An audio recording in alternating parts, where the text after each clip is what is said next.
नमस्कार, आपके साथ मैं हूं आदित्य कुमार। दरअसल इस वक्त हम ये साहेल थाना पड़ता है, साहेल थाना अरियारी में यही थाना लगता है। और आज ये लोग थाने आए हुए हैं। ये राधा है, इनकी बेटी के साथ जो गलत व्यवहार हुआ उसको लेकर ये शिकायत करने पहुंची हैं आज। क्या कुछ हुआ, आप थाने आई हैं आज आप? थाने आए कुछ नहीं वो है मतलब ऐसो सर से बात करी है तो भी बोल रहे हैं कि मतलब हो सका था कि डरन के मारे ना आए हो तो हमने कि डरन के मारे ऐसी कोई हमारी लड़ाई तो भई नहीं है। उन्हें तहसील में लिखाए के पठाओ कि हमारे घर से सही जाए रही मार पीट लो मतलब। और छोटा जब घायल देखी जब एक जगह ले गए डॉक्टर ने मना कर दी तो वे जानते कि इनकी बिटिया बची है नहीं तो उन्हें यही वजह से डर के वजह से लिखा पड़ी कोर्ट में करवाई तहसील अच्छा, में। ये बताइए आज क्या हुआ? आज आप जब थाने आती आज तो तो क्या हुआ? ऐसो सर बोले कि आप उधर ही चली जाओ उनके घर जाके सलाह ले जाए। मतलब हमारी लड़की खत्म भई और हम ही उनके घर जाए माफ़ी मांगे जाए और मतलब ये बोला कि संशोधन करे का करे। मतलब आप उसमें बैठ के बातचीत कर लो जाए रिश्तेदारी के तौर से सर ने या बोली है। अच्छा, अब हमारी बिटिया खत्म भई जब हम खबर ना करते तो मेरी इंसान भी गलती चला थी। गया और हम ही लोग उनसे मतलब जाके बातचीत करें और उनका कोई अधिकार नहीं है। मतलब हमने साथ अच्छा भांबरे ये भी बताओ, डाली। जब वो डेथ हुई थी तो क्या आप लोगों ने सूचना दी थी? हाँ सूचना दी थी कि लल्ला माँ ने कही कि जीजा हो के दीदी खत्म हो गई तो उनने बोली कि हाँ ठीक रहो अच्छो रहो कही। अब बस काट दो फोन स्विच ऑफ कर लो बाद दिन से ना कोई कॉल और ना कछू। अच्छा, अभी तक कोई संपर्क नहीं हुआ आपसे? कोई संपर्क नहीं वो आज आपने आपने कोई एप्लीकेशन भी दी है थाने में? क्या एप्लीकेशन दी है? आज हमने एप्लीकेशन दी है लिखवाए के हाँ। तो तो एप्लीकेशन पहले ले तो ली। ले ही नहीं रहे थे वो। हाँ। बोले कि आप देख लो कि एप्लीकेशन क्या कि लोगों को भरे में आ जाते। हमने क्यों, आप मेरी एक रिपोर्ट लिखिए कि जो हम वहाँ से लेके आए कि हम आपको सूचित तो कर दें। बाद में ये होगा कि आप कहेंगे अब मैं अपना सूचना क्यों नहीं की। तो हमने कि हम एक सूचना करना चाहते हैं थाने में कि हमारी बहन को ऐसे ऐसे क्या वहाँ से एप्लीकेशन में दिया आपने? एप्लीकेशन में क्या लिखा है? उन्होंने एप्लीकेशन क्या दिया? जैसे मारो ऐसो ही मतलब कि मार कूट करी ना उन्होंने। हाँ। तो वही मैंने एप्लीकेशन के लिए ये बोल रहे हैं यो साहब को हम तो नहीं जानते हैं, ऐसो साहब जो कोई हैं। तो वो ये बोल रहे कि वहाँ पे आप उनके घर जाइए, 4 इंसान लेके जाइए, वहाँ समझौता कर लीजिए जाके। अच्छा। हमने मेरा इंसान चला गया, हम ही समझौता करने भी जाएं हम्म। हैं। जब लास्ट टाइम था हमने उनको सूचना दी तो वो आए क्यों नहीं हैं। चलो तब भी नहीं आए, हॉस्पिटल में भी देखने नहीं आए, तो हम ही उनके पास क्यों जाएं। वो नहीं आ सकते। आज एप्लीकेशन दिया, एप्लीकेशन में क्या क्या लिखा आपने? एप्लीकेशन जो दिया क्या दिया उसमें? उसमें यही दिया है कि देखो मारकूट की है इन्होंने और उस बहन को मेरी सब लोगों ने घर मतलब उनकी क्या पूरी उसका बच्चा भी था पेट में क्या? उसके एक छोटा सा बच्चा था 4 महीने का। हाँ। उसमें पेट में लात मारी है तो वो भी एक्सपायर हो गया साथ में। बच्चा भी एक्सपायर हो गया। हाँ। तो अभी आप लोग क्या चाह रहे हैं? आप थाने में आए थे, आप लोग क्या चाह रहे हैं, क्या कहना चाहते हैं? हम तो बस यही चाह रहे कि हम कोई न्याय चाह रहे बस। हमें ना ही कोई लालच है ना कुछ है। हमें हमारी बिटिया को न्याय चाहिए। अगर आज हमें नहीं न्याय मिले है आप लोगों की जरिया से या ओडियन की जरिया से अगर आज हमें न्याय नहीं मिले है तो कल काऊ की बिटिया के संग अत्याचार हुए है तो वो न्याय नहीं मिले। एक गरीब की लड़की को न्याय नहीं मिले है। गरीबी की वजह से नहीं सुनी जा रही। अगर आज गरीबती ना होती तो जैसे कि मतलब हमसे कही जा रही कि हमारी बिटिया मरी और वहाँ जाके जाओ आप तो हम कमाओ जाए भी कोई अधिकार ही नहीं है। हम अगर सूचना ना करते तो मेरे अधिकार है, तो जब ने सूचना कर दी तो मेरे कोई अधिकार ही नहीं है। यहाँ तक कि लास्ट में वो मिट्टी भी लेने नहीं आए हैं। मान लो चलो फोन समय पे नहीं आ पाए, बाद में तो आ जाते, बोलते फिरोजाबाद तलाक हो गया था क्या?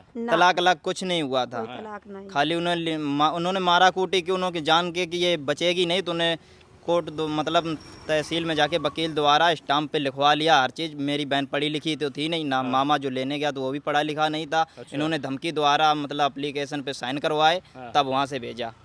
मतलब अब धमकी दी गई उसके बाद एप्लीकेशन लिखवाया गया? हाँ, धमकी दे के एप्लीकेशन लिखवा के तब भेजा। स्टाम्प पे लिखवा के? हाँ। हाँ। तो आप कितने बजे आए थे यहाँ थाने?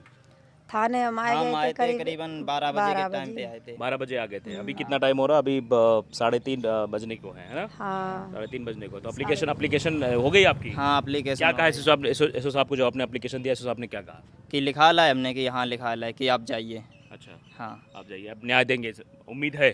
हाँ। अब उम्मीद देखो, की तो कछू नहीं देते कहीं क्या- न्याय दिवाई है या नहीं दिवाई है। मतलब एप्लीकेशन ले ली है कि जाइए कहीं। तो आप देख सकते हैं कि ये राधा हैं और ये राधा के बेटे हैं सोनू हैं, जो आज एप्लीकेशन देने के लिए आए थे, आज शिकायत करने के लिए आए थे इनकी बेटी के साथ जो हुआ। और ये बहुत बड़ी बात है अपने आप में, समझिए कि गरीब परिवार जिसको शायद थाना पुलिस कोर्ट कचहरी नहीं पता होता कैसे क्या करना है कैसे नहीं करना है, और वो दर दर की ठोकरें खाता रहता है। ये भी सुबह थाने में आते हैं, पहले तो जब इनकी बच्ची के साथ मारपीट होती है तो ये शिकायत भी नहीं करते हैं। 2 महीने पहले अपनी बच्ची को वापस लेकर चले आते हैं और ये कहते हैं कि नहीं ठीक है, पहले बच्ची का इलाज कराते हैं। 2 महीने तक इलाज कराते हैं। ये बता रहे हैं कि कानपुर के हाईलाइट में इलाज कराया, उसके बाद वहाँ से पीजीआई रेफ़र किया गया, पीजीआई में भी जवाब हो जाता है, घर ले आते हैं। उसके 4 दिन बाद इनकी बच्ची की मौत हो जाती है, और मौत होने के बाद जब ये सूचना देते हैं, बताते हैं ससुराल पक्ष को, लड़के को जिसका नाम सूरज है उसको बताते भी हैं कि हाँ जो है मेरी बेटी अब नहीं रही है, आपकी पत्नी नहीं रही है। उसके बाद भी वो फ़ोन उठाते हैं, फिरोज़ाबाद में होने का बताते हैं, और उसके बाद से अभी तक कोई संपर्क नहीं हुआ। यही बात अपने आप में सबसे बड़ा संशय पैदा करती है कि आखिरकार ससुराल जन से पति या फिर उनके रिश्तेदार या उनके घर वाले मिलने क्यों नहीं आए, और मिलने नहीं आए तो इसके पीछे की वजह क्या है। फिलहाल इन लोगों ने एप्लीकेशन दे दी है, अब ये लोग न्याय की गुहार लगा रहे हैं। आप लोग उन्हीं के आसपास पड़ोसी हैं? जी, हम भी एक यूट्यूबर हैं, हम भी इनके सपोर्ट के लिए आए थे। हाँ। क्योंकि मुझे ये लगता है कि ये गलत हुआ है अच्छा और इसका इंसाफ होना चाहिए। अच्छा बिल्कुल। और सबसे बड़ी बात देखो, सबूत तो यही है कि उन्होंने मारपीट की, हाँ। और वो कहते हैं कि हमने मारपीट नहीं की है। हाँ। जब वो खत्म हो गई तो इससे बड़ा दुख क्या उनके लिए होता। हाँ। उन्हें आना चाहिए था भाई। हाँ, दो साल से रह रहे थे पति 2 साल पत्नी। से रह रहे थे और शादी की आपने, 7 फेरे लिए, 7 वचन तो कम से कम निभा दे। जो पत्नी का अधिकार मिलना चाहिए, लास्ट में पति को मिट्टी लगानी चाहिए थी। हाँ। बाद में समझौता होता रहता, सब लोग बैठ के आपस में बात करते। जब आप नहीं आए तो इससे साफ पता चलता है कि आप गुनहगार हैं। हाँ। इससे साफ आप अपने आप में खुद पता चल रहा है कि आप गुनहगार हो। डर है ना आप में कि तभी तो नहीं आए, नहीं तो आपको आना चाहिए था। बिल्कुल। आप तबीयत खराब थी, आप नहीं आए, वो खत्म होगी तब तो आपको पता चलेगा कि खत्म हो गई। हाँ। हमारे स्वाद से इससे बड़ा सबूत और कोई जनता को चाहिए भी नहीं है। इससे बड़ा क्या सबूत है। बिल्कुल सही बात है कि मतलब अगर पत्नी की डेथ हो गई है तो डेथ के बाद तो कम से कम आना चाहिए, और जो एक पारंपरिक तौर पर जो भारतीय संस्कृति में जो अंतिम संस्कार की पद्धति है उसमें पति का अहम रोल होता है। और देखिए, वैसे बोला जाता है कि हमारा देश आज़ाद है, लेकिन लड़कियां आज़ाद नहीं है। अच्छा। उनको अभी वो आज़ादी नहीं मिल रही है। अब वो गरीब परिवार से है, अब उनके इतने पैसे नहीं, उनके माँ बाप इतने सक्षम नहीं है। पढ़े लिखे नहीं है। अगर पिताजी होते, सक्षम होते, परिवार पैसा वाला होता, पढ़े लिखे होते, तो ऑब्जेक्शन उठाते, ज़रूर उठाते। अब वो मर गई, वारिस रहा, क्या है, कोई समझौता ही नहीं है। इस तरीके से किसी को भी मार सकते। इससे अगर न्याय नहीं मिला तो लोगों का हौसला बढ़ जाएगा। आप बताइए। लगातार महिला उत्पीड़न के केस बढ़ते चले हैं। दहेज प्रथा में कभी लड़कियों को मार दिया जाता है, और अभी आप देख ही रहे हैं कि किस तरीके से कोलकाता में महिला के साथ वो दर्दनाक घटना होती है। उसके बाद उत्तराखंड में एक नर्स के साथ होता है। लगातार ऐसे होते हैं। अयोध्या में आप देखिए कि एक 12 वर्षीय लड़की के साथ किस तरीके दुर्दांत अपराध होता है। तो ये लगातार अपराध की श्रेणी महिलाओं के प्रति बढ़ती चली जा रही है, लेकिन फिर भी अगर प्रशासन सजग नहीं है, फिर भी प्रशासन अगर इस मसले को गंभीरता से नहीं ले रहा है, तो अपने आप में बड़ा सवाल है। क्योंकि जैसा इन परिवार के लोगों को कहना है कि ये लोग आते हैं, फिर इनसे कहा जाता है कि आप जाइए वहाँ समझौता कर लीजिए, जबकि पीड़ित ये है, पीड़ित पक्ष समझौता करे जाकर, ये इनका कहना। यही कह रहे थे आपसे? हाँ, ये कह रहे थे उनके घर जाइए, आप हाथ जोड़िए जाके, और उनके घर जाओ आप। लड़ाई के तौर से ना जाना, अगर हमें लड़ाई के तौर से जाने हो तो जब पहले नहीं गए तो अब कहा जाए, अब तो हमारी बिटिया चली गई, अब हम तो लड़न कहा जाए, जब पहले ही नहीं कोई लड़ गए। हाँ बिल्कुल। हमारे हिसाब से जब से शादी की तब से ये हाथ ही जोड़ रही हैं। समझौता, आए दिन समझौता करती थी, वो परेशान रखते थे, हाथ जोड़ के दहेज के लिए भी उत्पीड़न बिल्कुल बिल्कुल, जैसे हम वीडियो में देखते हैं, दहेज में मतलब हैं, घर वगैरह मांगते थे। वो। और अब भी जब वो खत्म हो गई, अब भी हाथ जोड़े जाके, तो इसका मतलब क्या है। फिर हमारा तो सरकार से भरोसा ही उठ जाएगा, प्रशासन से भी भरोसा उठ या जाएगा। सीधा भरोसा उठ जाएगा कि भाई प्रशासन जब अब नहीं एक्शन लेगी तो कब एक्शन लेगी। हैं, ये अपने आप में सवाल है। आप भी हम तो इन्हीं के गांव से हैं। अच्छा, इन्हीं गांव से, तो आप तो सब मसला जानते होंगे। हाँ, मसला जानते हैं भाई। ये केस इतना नहीं उछलता।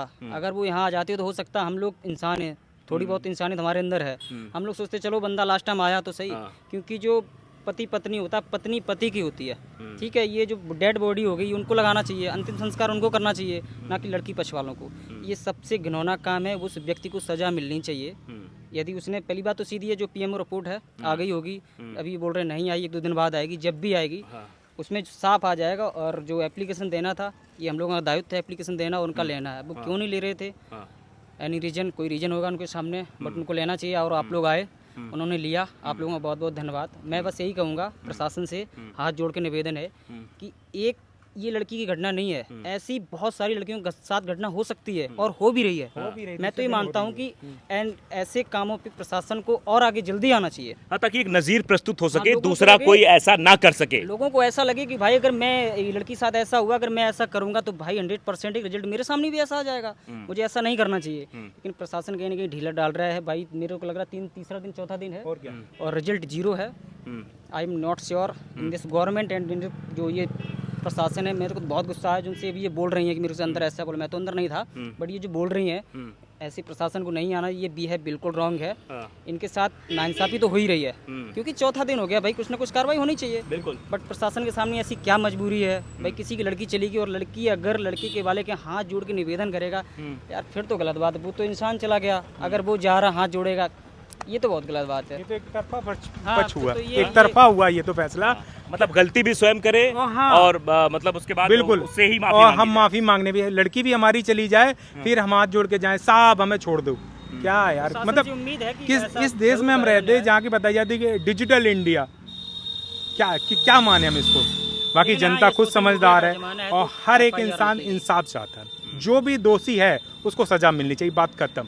आपकी एप्लीकेशन कैसे ली गई फिर जब पहली बार मना कर दिया था उसके बाद? पहली बार मना कर दी गई थी, फिर? तो मीडिया वाले भैया आते तो उनने ही कहना दी, नहीं उनको हम जाना था, तो उनने जब कही तब अच्छे से बोले बाद में, अब बोले कि तो दे दो, प्रार्थना पत्र लिख के दे दो। तो आप समझते हैं कि मीडिया वालों के आने के बाद ही एप्लीकेशन ली जाती है, उसके पहले एप्लीकेशन देने से मना कर दिया जाता है और ढुलमुल रवैया प्रशासन की तरफ से अपनाया जाता है, ऐसा इन परिवार के लोगों का आरोप है। फिलहाल अब एप्लीकेशन दे दी गई है, क्या कुछ इसमें कार्रवाई होती है इसका अपडेट भी हम आपको बताते रहेंगे।